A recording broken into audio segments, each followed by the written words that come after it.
A Bemidji nonprofit hopes to continue using the donations it receives toward a better future for at-risk youth in the area. Evergreen Health and Human Services held a lunch event on Wednesday titled Making a Difference, in which supporters came together to fundraise for the organization's future. Jackson Bruner has more. Since its establishment in 1977, the Evergreen organization has looked to combat a homelessness issue that has been at the forefront in Bemidji. Northwest Minnesota is the highest poverty region of the state. We have the state's highest child poverty rate, and there are so many disadvantages that children face throughout their entire lives when they start out homeless. We know that probably 50% of homeless adults were homeless as children, so if we can intervene earlier in the cycle of homelessness, then we're a huge step ahead. Evergreen has two locations, a shelter and a transitional housing complex for at-risk youth. Both have received consistent support from community donors over the years. The results of the shelter are pretty powerful.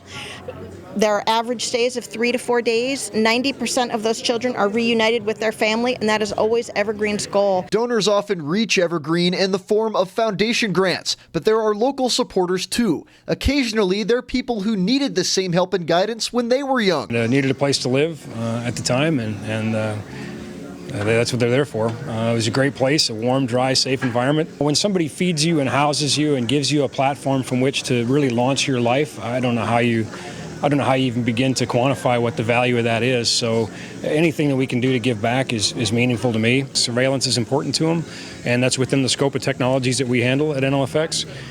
So we greatly subsidize the cost of cameras for both locations. The United Way of Bemidji has also been involved. They back 3 different programs at a cost of just over $50,000 a year. When a child comes into the shelter, it's not just to provide them a place to stay there, they're safe for the night, but it's to provide additional services and resources to try to help them longer term be in a good place. And I think that's why we feel so good about funding Evergreen. Some of the young adults who take Evergreen's help are single. Others have families to take care of. And whether people need a few nights of shelter or an extended place to stay, the end goal is always to get them back on their feet. And thanks to the Bemidji community at large, it's proved possible.